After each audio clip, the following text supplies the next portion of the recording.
we definitely are not here to hear from me. We're here to hear from Bryan Dewsbury and Desiree Forsythe and Rupika Rsiam. So without further ado, I'm going to ask them to introduce themselves, starting with Bryan, then Desiree, and then Rupika. And then Rupika is going to launch into her own response to this question of how we recenter our curricula for students' equity and justice. So Bryan, would you please start with the introductions? I sure will, Susanna. Thank you.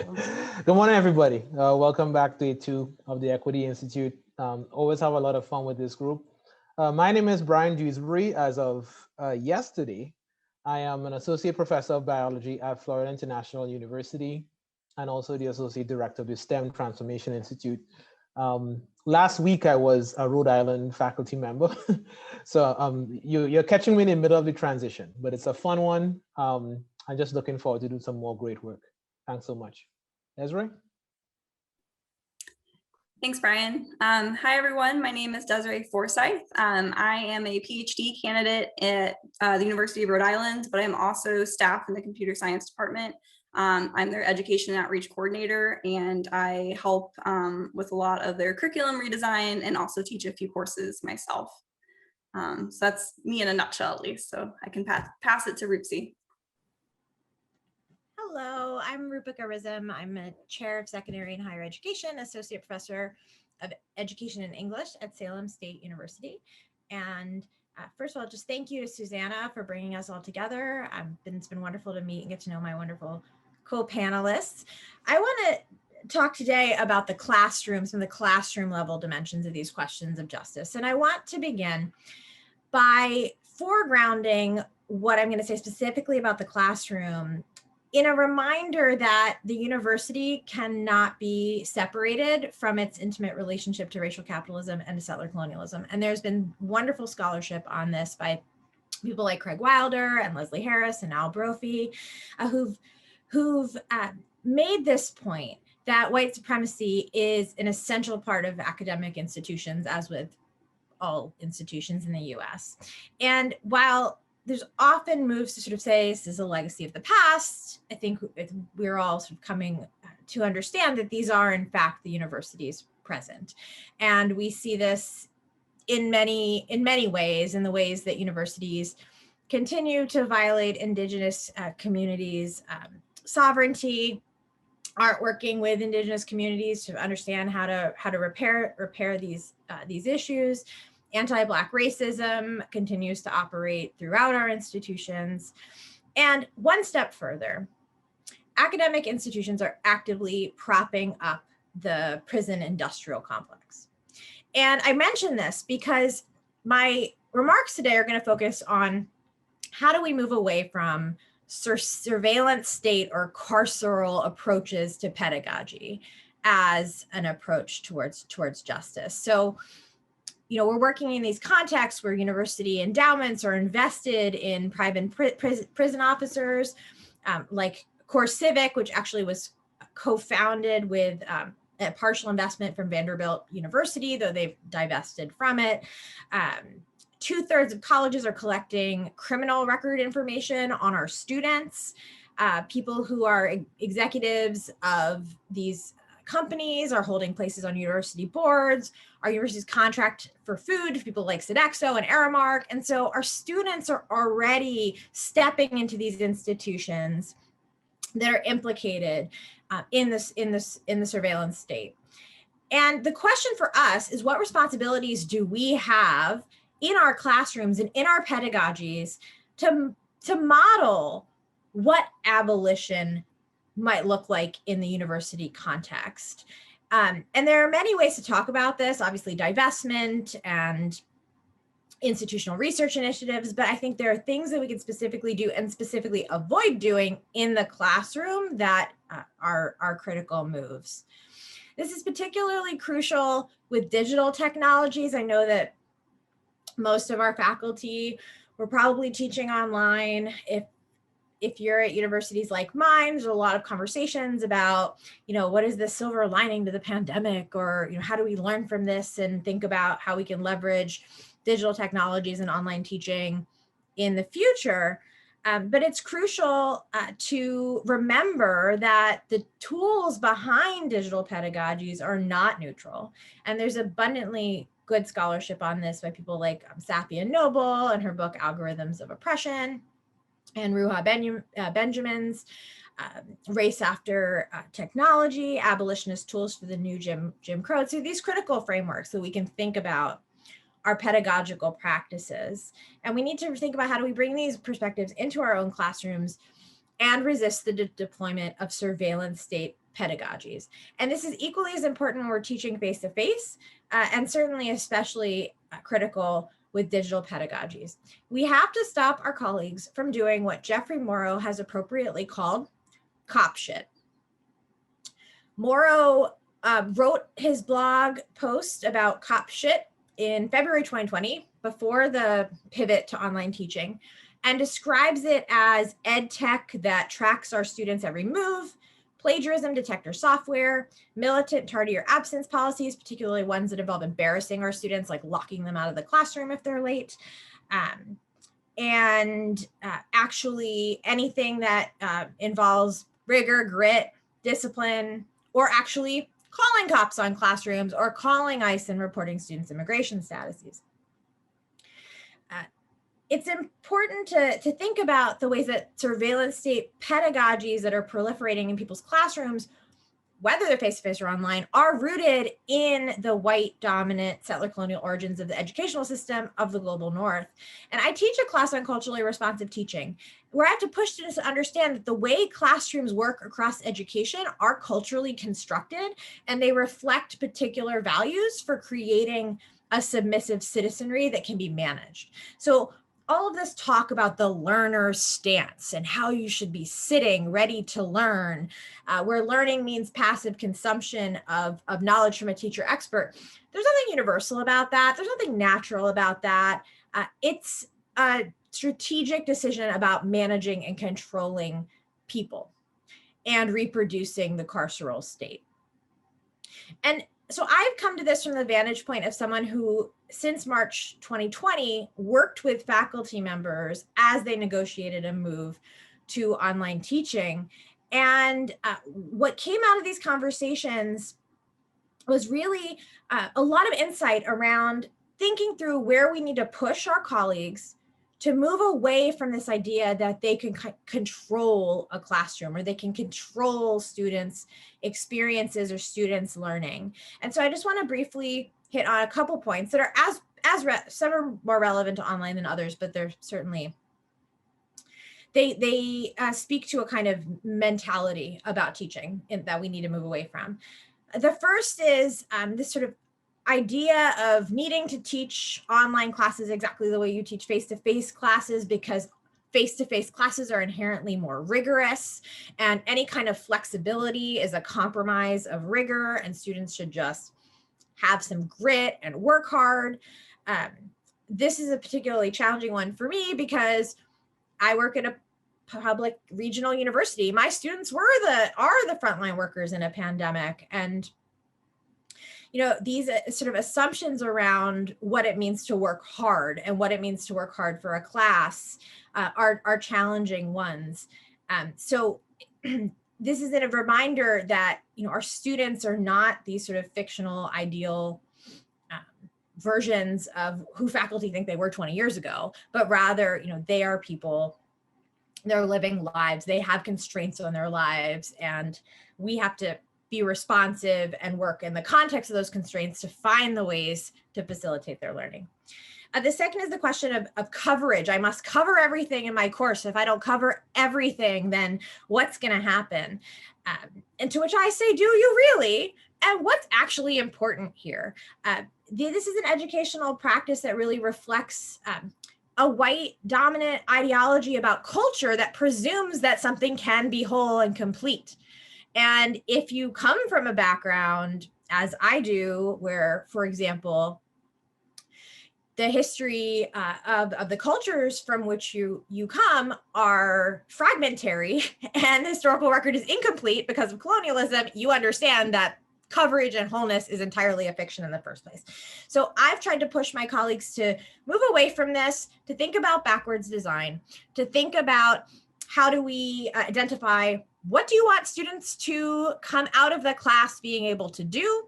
How are you going to be able to identify or assess, if you will, that they've learned, what you need them to learn in this course, and then what kinds of activities and readings and so forth actually get them towards those objectives.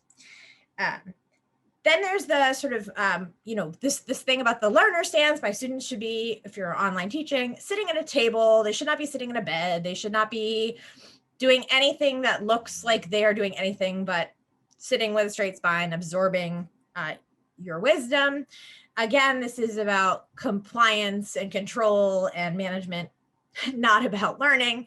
I had a student who was taking my class from a bathroom at a group home where she worked because that was the 2 hours she could get off from work to take the class. Not ideal, but I'm not going to sit there and say, oh, sorry, please leave my class because you're not learning in the appropriate place. That's not a measure of what learning looks like. Which comes to my penultimate point, which is this idea that, and specifically this happened with online synchronous teaching, that you need to have students' cameras on, you need to look at their faces, because if you can't look at their faces, how do you know they're going to learn? I personally have never been able to figure out whether my students are learning based on looking at their faces, but allegedly people think this is the case. To presume so, though, is ableist and classist and quite possibly racist. So we need to be thinking not about looking at their faces to assess understanding, but rather, how do we think about offering student choices? How do we think about offering them multiple means of expressing their learning through the assignments that we create? And apropos of that, final point is everybody wants to know how to design a cheat-proof test, which, they're never happy with my answer that does not exist. And then I say, well, online, you can get 3 cameras and you put one camera at their hands, one camera behind their head, and one camera at their face. And then eventually people realize I'm kidding. But then they ask, actually, how do I get all the cameras? So this is another key where we need to be moving away from thinking about using surveillance state pedagogies and tools like turnitin.com, which has intellectual property issues as well, or Lockdown Browser, which tracks their eye movements and then assesses whether the likelihood that they've cheated or not. Because again, that's not really how we assess learning. You think about authentic assessments and allow students to apply what they've learned. So I'm going to wrap up and just say, it's not our students who need to be surveilled. It's actually our universities, our institutions that need to be surveilled. And it's our colleagues that need to be held accountable to moving away from these forms of pedagogy and instead think about alternate ways to engage our students. Thank you. And we'll keep this rolling. So we'll move on to Desiree. Thank you again, Rupika. Thank you so much. And thank you, Rupika, for saying so much of that really resonated with me. Working in a computer science department where the whole focus, it seemed like, was how do we stop students from cheating, and how the students often talked about how all of the surveillance measures that they were under were actually inhibiting their learning process because they had to constantly be worried that if they looked off the screen or if they got up to use the restroom, that something would happen and that they would fail that exam. So I really appreciated and resonated with so much that you said.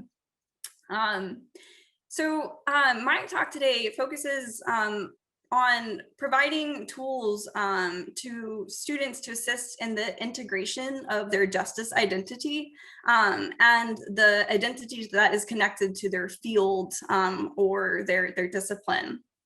So because I work in STEM, I research in STEM, I teach in STEM, it'll be focused more on the STEM disciplines. And within the STEM disciplines, curriculum rarely connects topics of justice and equity to the subject material being taught. Like Rupika said, there is so much focus on what the content is that we need to get through that oftentimes these topics are considered extra or fluff and not rooted in what needs to be taught. And this is largely due to this false notion that STEM disciplines are objective. But I think that we can safely say, at least here in this space, that if there is a human behind anything, then it is not objective. And so therefore STEM is not. For my doctoral work, I was really interested in how white women who are in STEM committed to racial justice, and white women hold a privileged identity that they are whites, and so steeped in white supremacy, but marginalized in the fact that they are women, and how they committed to that racial justice process. And one of the main patterns that I was finding was that without curriculum or participating in research or having a mentor that talked directly about racial justice topics, that these women continuously circled in this awareness phase and could not connect how racial justice would actually play out in their careers.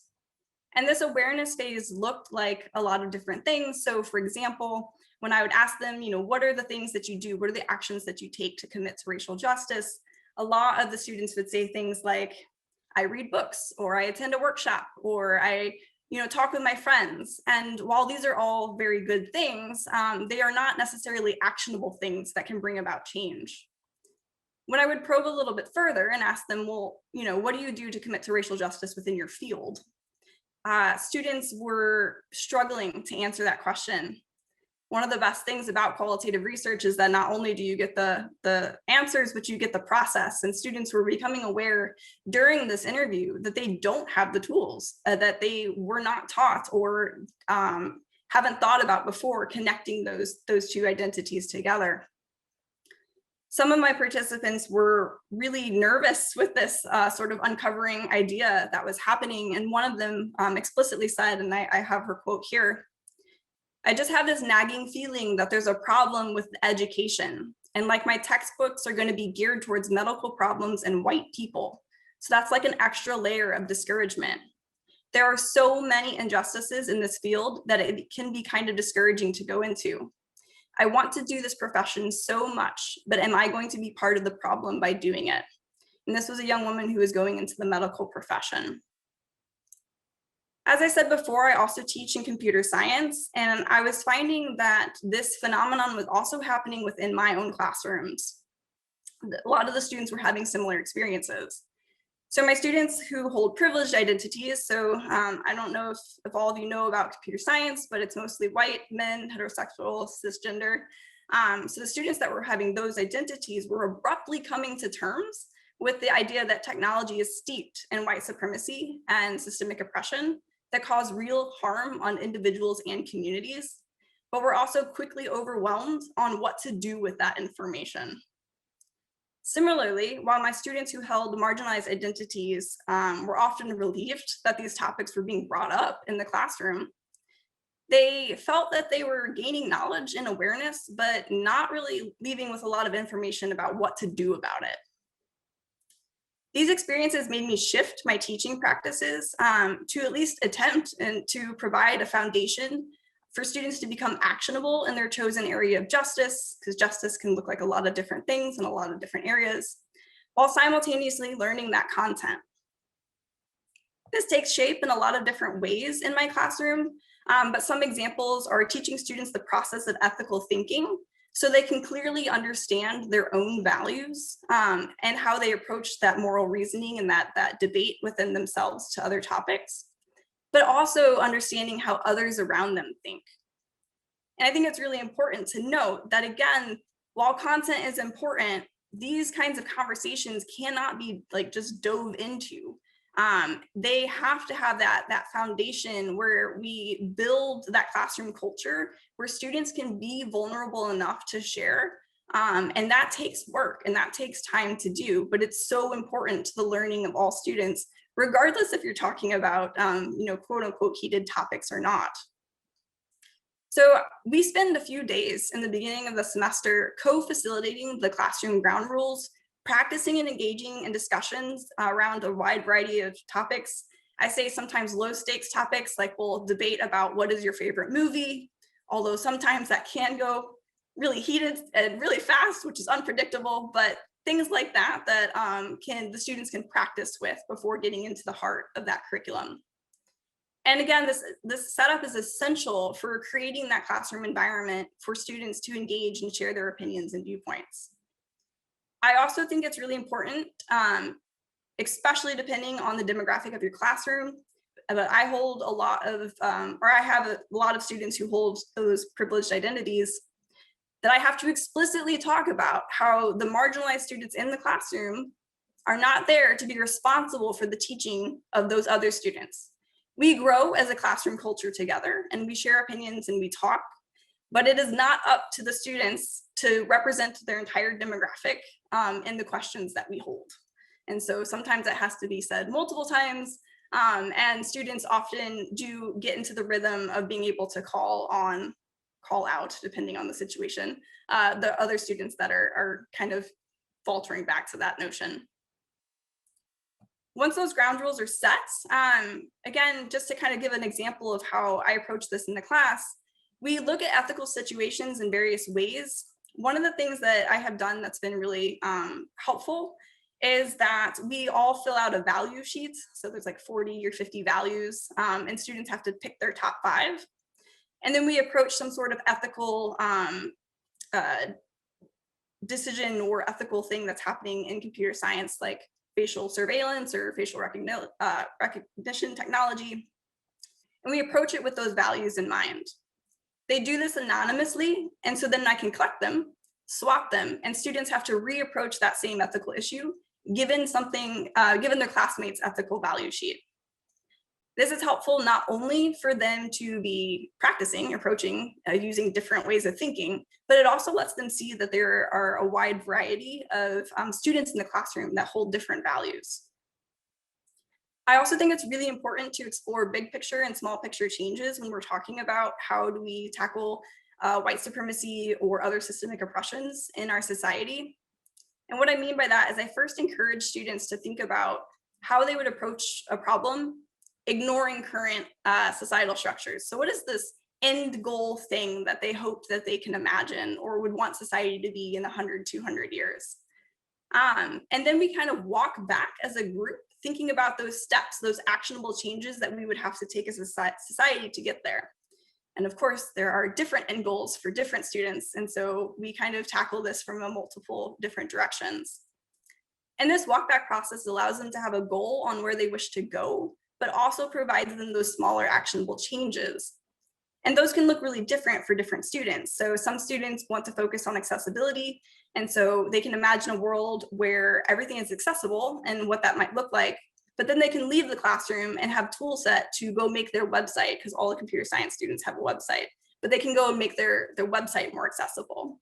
So it's making these actionable changes that they can leave the classroom and do so that they can feel as if their positionality and their identities and their voices like can make change, given how overwhelming systemic oppression is, but also allowing them to imagine that better future. And at the end of the day, I think it's so important to understand the actual identities that are in the classroom. I know this can be difficult depending on how large your class is. Mine is around 45 usually, but it's really important to think about how these identities come into your classroom, what is important to them, what is relevant to them, what are the things that they need to be pushed or grown on, because a lot of our students, especially if you look at our current debate on how racism should or should not be taught in the classroom in K through 12, there's a lot of things that folks are missing when they're coming in or haven't been acknowledged in our current curriculum that we have. So helping or to understand those identities helps us then unpack, understand and bridge the multiple values that students hold. So in my case, it'd be their STEM identity and then their moral, ethical, or justice related identities to ensure that they are leaving our classroom in a way that they feel both prepared but also acknowledged to engage in change for the future. And with that, I can toss it to Bryan. I see your toss and I take it. I love it, man. The backward design of the revolution. That's essentially what you just described. It's perfect. So I want to kind of pick up on that and just focus on one particular thing I do in my classroom and maybe give it some context, because I think a lot of times when we talk about inclusion, we talk about social justice, we either stay at 30,000 feet level where people don't quite know what to do with all the language, And then they come back at me and say, well, Bryan, I teach physics. What am I supposed to do on Monday, right? And I will tell you that over the course of my very brief career doing this kind of work, I've struggled a little bit with people who want me to provide them the 10-step process for Monday's class to go well, right? And really articulating that this stuff is not a 10-step process. It's a journey. You get better, you assess, it's slow, there's some darkness, you have to live with that, you have to have support. And it's not a digestible message for people.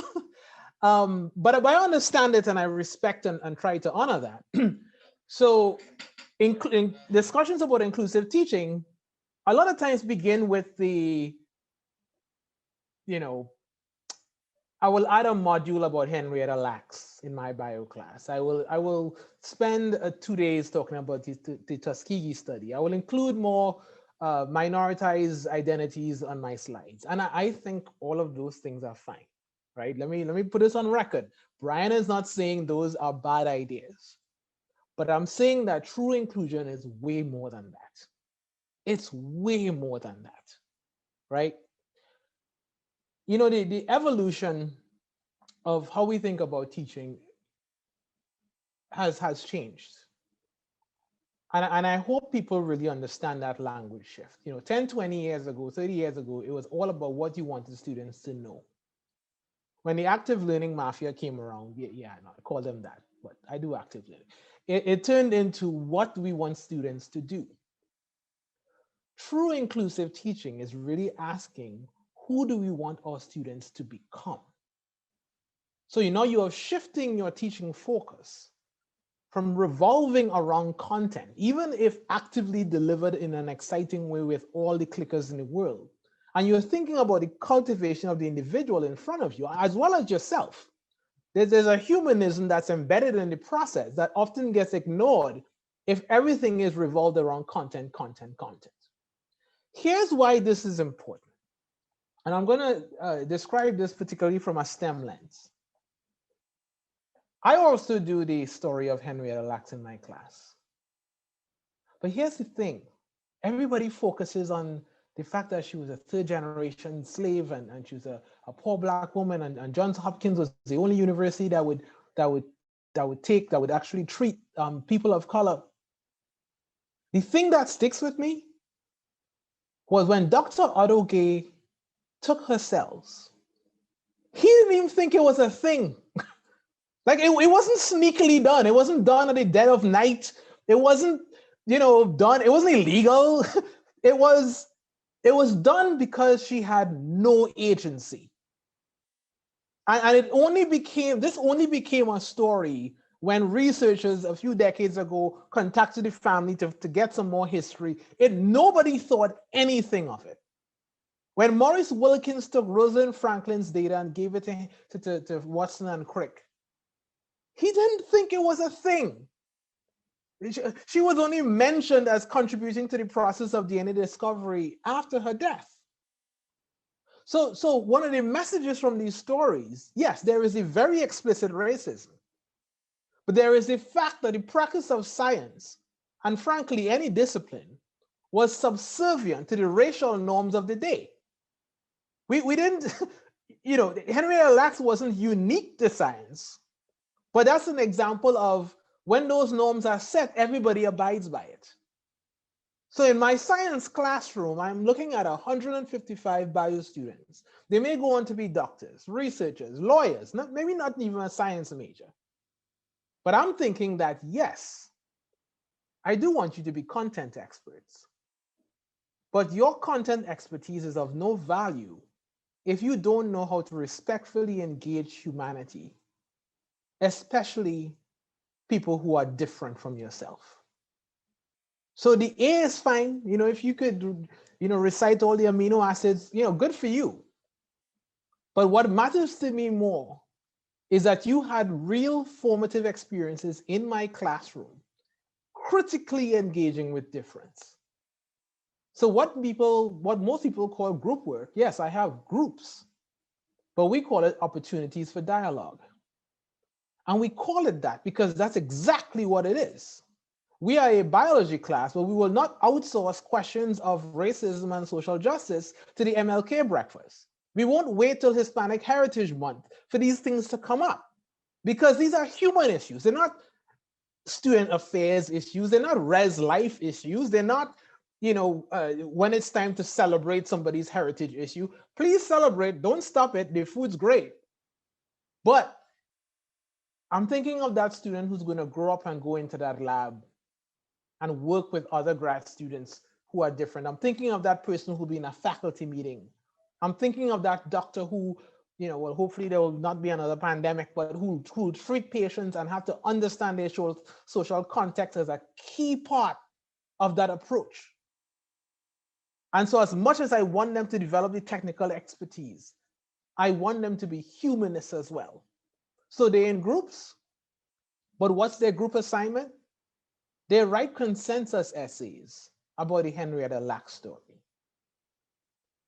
They're in groups, and yes, we talk about evolution and natural selection, but what do they write about as a group and discuss it? The American Breed Association and the sterilization of Latinos in California. We talk about, virology and how diseases are caused, yes.